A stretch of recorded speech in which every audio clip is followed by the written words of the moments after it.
ஓம் சைராம். நல்லது நினைப்போம், நல்லது நடக்கும்.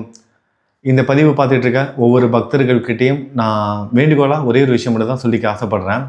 தயவு செய்து இந்த பதிவை முழுவதுமாக கேளுங்க. நீங்கள் சப்ஸ்கிரைப் பண்ணுங்கள், நோட்டிஃபிகேஷன் ஆன் பண்ணுங்கள், ஷேர் பண்ணுங்கள். அதெல்லாம் எதுவுமே நான் சொல்ல போகிறது கிடையாது. உங்ககிட்ட நான் வைக்கிற ஒரே ஒரு வேண்டுகோள், இந்த பதிவை முழுவதுமாக கேளுங்க. நம்மளோட சாயி ஒரு அற்புதமான ஒரு குரு. நம்மளை பின்தொடர்ந்து வந்தார். 2000 மைல்களுக்கு அப்பால் பின்தொடர்ந்து வந்து அனுமதி கொடுத்தார் நம்மளோட சாயி. அது மட்டும் இல்லாமல் ஒரு அற்புதமான விஷயத்தை தொடங்குவதற்காக அனுமதியும் கொடுத்தார். ஆசீர்வதித்து ஒரு அனுமதியை கொடுத்தாரு. கனவுல கூட நினைக்காத ஒரு விஷயம் நடந்தது. முழுவதுமாக இந்த பதிவில் நம்ம அதை முழுவதுமாக தெரிஞ்சுக்க போகிறோம். அதற்கு முன்பு நம்ம இன்னும் ஒரு 24 மணி நேரம் மட்டும்தான் இருக்குது. நம்ம இந்த வீடியோ காலையில் வெள்ளிக்கிழமை காலையில் 6:30 மணிக்கு இந்த வீடியோ நான் பப்ளிஷ் பண்ணுறேன்.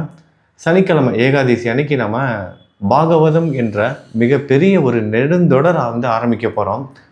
சாதாரணமான கதைகள் கிடையாது. ஒவ்வொரு கதைகளும் நாளை ஆசாத் ஏகாதசி சனிக்கிழமை 6:30 மணிக்கு நம்ம தொடங்க போகிற இந்த ஆன்மீக பயணம் சாதாரண ஒரு ஆன்மீக பயணம் கிடையாது.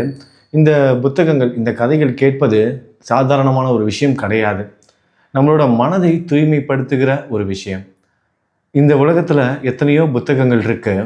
ஆனால் எத்தனையோ புத்தகங்கள் இருந்தாலும் அதில் ஒரு சில புத்தகங்கள் மட்டும்தான் நம்மளோட மனதை சுத்தப்படுத்தி இறைவன் இடத்தில் கொண்டுட்டு போகும். அப்படிப்பட்ட அருமையான ஒரு புத்தகம் தான் ஸ்ரீமத் பாகவதம் என்ற அற்புதமான ஒரு பொக்கிஷம். சாய் பக்தர்களுக்கு மிக ஒரு முக்கியமான ஒரு புத்தகமும் கூட இது. சாய் பக்தர்கள் எல்லாரும் ஸ்ரீ சாய் சச்சரித்திரத்தை எடுத்து பார்த்து நம்மளோட கேள்விகள் பதில்கள் இது எல்லாம் தேடுறோம். அதையும் தாண்டி சாய் சச்சரித்திரத்தை படிச்சுட்டு நம்ம நான்வெஜ் சாப்பிட்லாமா, நம்ம இந்த பூஜை பண்ணலாமா, அது பண்ணலாமா, இப்படி தான் நம்மளோட சிந்தனைகள் இருக்குது. ஆனால் பாபாவோட வார்த்தைகள் என்ன அப்படிங்கிறத பெரும்பாலும் நம்ம புரிஞ்சுக்கிறதே கிடையாது. நம்ம சாயி இங்கே துவாரகாமாயில் வாழும்போது எத்தனையோ பக்தர்களை சாவடிக்கு அனுப்பி வைப்பார், பக்கத்தில் இருக்க வாதாவுக்கெல்லாம் அனுப்பி வைப்பார். அங்கெல்லாம் ஸ்ரீமத் பாகவதம் கதைகள் நடந்துகிட்டு இருக்கு, அதெல்லாம் போய் கேளுங்கன்னு அனுப்பி வைப்பார். எதுக்காக அப்படின்னா அவங்களோட மனதை சுத்தப்படுத்தி அவங்கள நல்வழிப்படுத்தணும், அவங்களோட வாழ்க்கையில் அவங்க மேன்மை அடையணும் அப்படிங்கிற அந்த ஒரு உயர்ந்த நோக்கம்தான். நேற்றைய பதிவிலே நான் சொல்லியிருப்பேன், ஒரு முறை நம்ம குருவை சரணடைஞ்சிட்டோம் அப்படின்னா எத்தனை பிறவிகள் ஆனாலும் அவங்க நம்மளை தொடர்ந்து வந்துக்கிட்டே இருப்பாங்க. நம்ம இந்த பிறவியில் சரணடைஞ்சோம் அப்படின்னா நம்ம மீண்டும் மீண்டும் எத்தனை பிறவிகள் எடுத்தாலும் இந்த ஆத்மா இருக்குது பாருங்கள், நம்ம இந்த உடலுக்கு தான் அழிவு இருக்குது, இந்த ஆத்மாவுக்கு அழிவு கிடையாது. நம்ம எத்தனை பிறவிகள் எடுத்தாலும் நம்மளோட குரு நம்மளை பின்தொடர்ந்து வருவார். எதற்காகனா நம்மளை இறைவன் அடி சேரும் வரைக்கும், அதாவது நமக்கு முக்தி கிடைக்கிற வரைக்கும் நம்மளை தொடர்ந்து வந்துக்கிட்டே இருப்பார். அதான் நேற்றைய பதிவில் நம்ம பேசியிருப்போம். இது சாதாரணமான ஒரு உறவு கிடையாது, பூர்வ ஜென்ம உறவு, நமக்கும் சாய்க்குமான உறவு. சரி, இப்போ விஷயத்துக்கு வருவோம். நம்ம இப்போ 2-3 நாட்களுக்கு முன்பு நைமிசாரண்யம் போயிருந்தோம். எதுக்காகனா ஸ்ரீமத் பாகவதம் அங்கே தான் சூத முனிவரால் சவுனக முனிவர் மற்றும் பல்லாயிரக்கணக்கான முனிவர்களுக்கு போதிக்கப்பட்டது ஸ்ரீமத் பாகவதம். அந்த இடத்துல போய் நம்ம சாமி கும்பிட்டுட்டு வந்தோம் அப்படின்னா நல்லா இருக்கும். ஏன்னா இது ஒரு மிகப்பெரிய ஒரு நெடும் தொடர். இது அவசரப்பட்டு முடிக்க போகிறது கிடையாது. ஏன்னா அவ்வளோ விஷயங்கள் அடங்கி பாகவத கதைகளில் நம்ம கிருஷ்ணனோட லீலைகள் மட்டும் கேட்க போகிறது கிடையாது. துருவனோட உறுதியை நம்ம தெரிஞ்சுக்க போகிறோம். பிரகலாதனோட பக்தி எந்த அளவுக்கு இருந்தது அப்படிங்கிறத தெரிஞ்சுக்க போகிறோம். கஜேந்திரனின் சரணாகதியும் அம்பரீசரின் பக்தியையும் பரீட்சித் மகாராஜாவின் அந்த இறை தேடலையும் நம்ம கற்றுக்க போகிறோம். இந்த நெடும் தொடர் பல விஷயங்களை நமக்கு சொல்லிக் கொடுக்க போகுது. இப்போ நான் சொன்னதெல்லாம் சின்ன சின்ன விஷயங்கள் தான். இந்த மாதிரி நிறைய இருக்குது. ஒரு பொக்கிஷம்னு சொல்லலாம். இந்த பாகவதமே இறைவனோட ஒரு அவதாரம் தான். நம்ம இறைவனோட அவதாரம்னா எவ்வளவோ நம்ம படிக்கிறோம்ல, இந்த பாகவதமே ஒரு அவதாரம் அப்படின்னு சொல்கிறாங்க சான்றோர்கள். அப்படிப்பட்ட இந்த அற்புதமான விஷயத்த நம்ம குருவோட வழிகாட்டுதலோட தொடர போகிறோம். இது சாதாரணமான ஒரு விஷயம் கிடையாது. ஏன்னா ஒரு நாள் 2 நாளில் இது முடிக்க முடியாது. அவசர கதியில், இயந்திர கதியில் நம்ம படிக்க போகிறதும் கிடையாது. ரொம்ப இன்ட்ரெஸ்டிங்காக கதைகளாக நீங்கள் எல்லாரும் கேட்க போகிறீங்க. நீங்கள் கதைகள் கேட்பதன் மூலமாக நான் இந்த தொடர் மூலமாக நானும் நிறைய விஷயங்களை தெரிஞ்சுக்க போகிறேன். நானும் உங்களை மாதிரி தான் மிகுந்த ஆவலோடு காத்துக்கிட்டு இருக்கேன். எல்லா பக்தர்களுக்கும் இதை தெரியப்படுத்துங்க. உங்கள் குடும்பத்தில் இருக்கிற எல்லாரையும் இதில் கலந்துக்க வைங்க. அது மட்டும் இல்லாமல் உங்கள் நண்பர்களுக்கும் இதை தெரியப்படுத்துங்க. அப்புறம் நம்ம பாபா நம்மளை பின்தொடர்ந்து வந்தாருன்னு சொன்னேன்ல, அதை பார்க்கலாமா? என்ன ஆனதுன்னா, இப்போ நம்ம நைமிசாரண்யம் போயிருந்தோம்ல, அங்கே என்ன நடந்தது? பொதுவாக நம்ம ஒரு ஆன்மீக ஸ்தலங்களுக்கு போகிறோன்னு வைங்களேன். இப்போ நம்ம ஷீரடியில் இருக்கோம். ஷீரடியில் இருக்கும்போது இங்கே தங்கும் விடுதிகள், ஹோட்டல்லலாம் என்ன வச்சுருப்பாங்க? பாபாவோட புகைப்படத்தை ஹோட்டலோட என்ட்ரன்ஸ்லேயே வச்சுருப்பாங்க, ரிசப்ஷன்லேயே வந்து இருக்கும், நுழைவாயில்களில் இருக்கும், எங்கே பார்த்தாலும் பாபாவோட ஃபோட்டோ வந்து இருக்கும். எதுக்காகனா வர பக்தர்களுக்கு வந்து அந்த ஆன்மீக உணர்வு கொடுக்கணும், அவங்க தங்கும்போது ப்ரெசன்ஸாக ஃபீல் பண்ணணும். இந்த மாதிரி பல விஷயங்களை யோசித்து மார்க்கெட்டிங் இப்படி பல விஷயம் இருக்கும். ஏன்னா அவங்களுக்கு நம்பிக்கை இருக்கே இல்லை, அதெல்லாம் தாண்டி பாபாவோட படத்தை வச்சுருப்பாங்க. அதே மாதிரி தான் நம்ம எங்கே போனாலும், இப்போ ஒருவேளை நம்ம திருவண்ணாமலை போகிறோன்னா அங்கே திருவண்ணாமலை ஈஸ்வரன் அண்ணாமலையார் வந்து இருப்பார். அதே மாதிரி நம்ம எந்த புண்ணியமான ஸ்தலங்களுக்கு போனாலும் அந்தந்த ஊரில் இருக்கிற தெய்வத்தோட படங்களை வந்து வச்சுருப்பாங்க.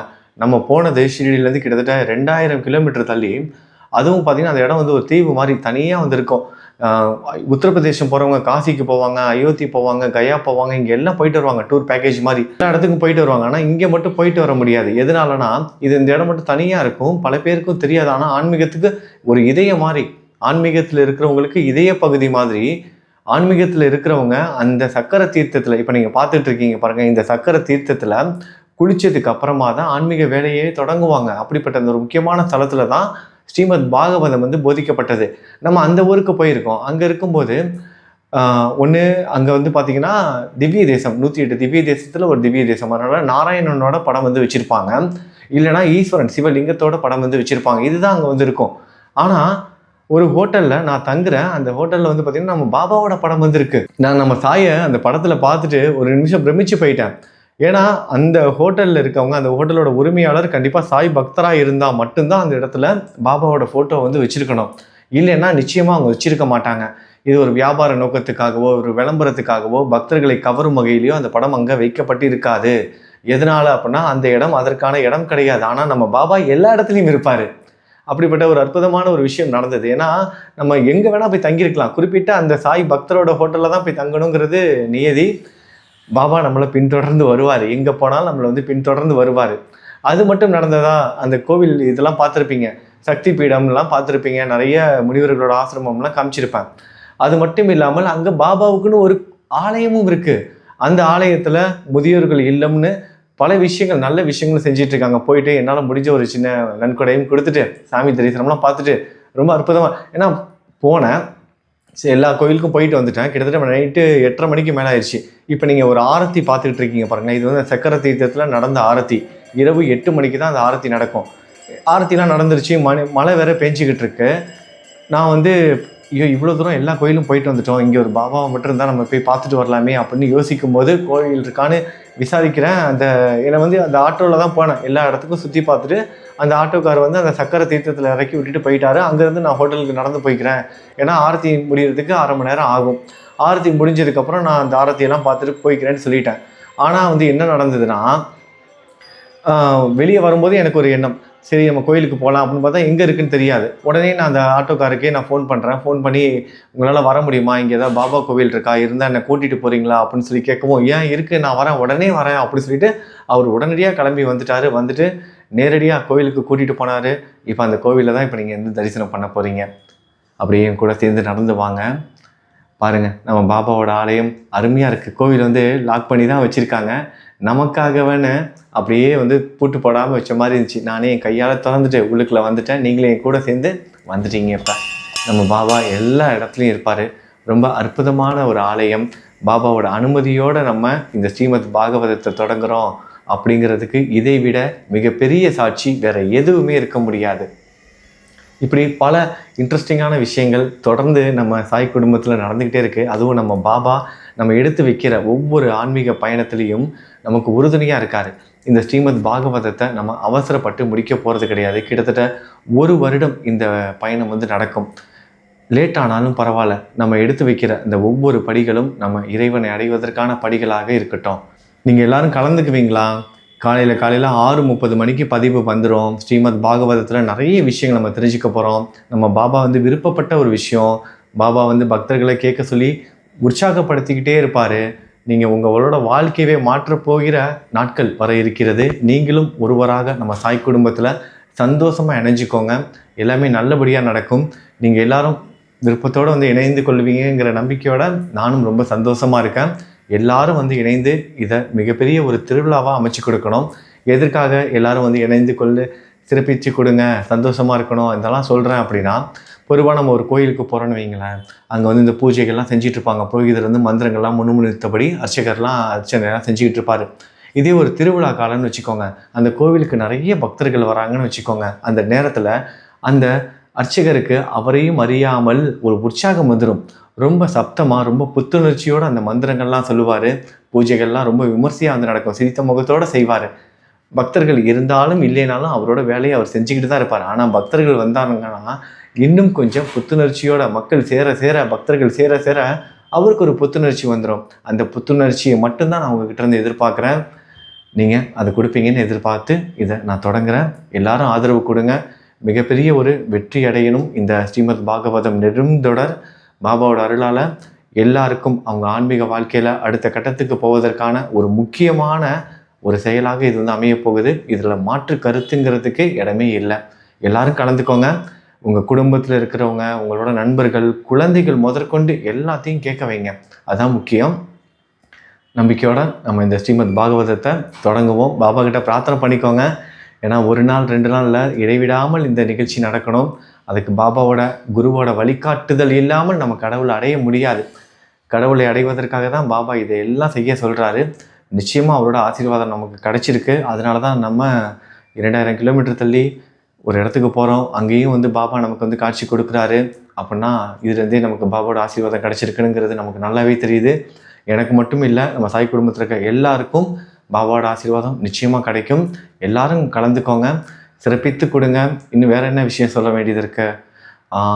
வேறு என்ன விஷயம்னா, நாளைக்கு பதிவில் நம்ம சந்திக்கலாம். அதுதான், வேறு ஒன்றும் இல்லை. நாளைக்கு ஆஷாட ஏகாதசியாக காலையில் 6:30 மணிக்கு, சனிக்கிழமை காலையில் 6:30 அன்னைக்கு, ஜூலை 25ஆம் தேதி அன்னைக்கு பதிவு வந்துடும். நீங்கள் காலையில் 6:30 மணிக்கு வந்து உங்களால் கேட்க முடியலனாலும் அன்னன்னைக்கு பதிவை அன்னன்னைக்கு நைட்டுக்குள்ளே வந்து கேட்டுருங்க. சேர விடாதீங்க. ஏன்னா ஒவ்வொரு கதைகளும் ரொம்ப புத்துணர்ச்சியாகவும் ரொம்ப வித்தியாசமாகவும் ஆன்மீக உணர்வு மிக்கதாகவும் இருக்க போகுது. நம்ம எல்லாரையும் பாபாவோட அருளால் இதில் கலந்துக்க போகிறோம். பிரார்த்தனையோடு ஆரம்பிப்போம்.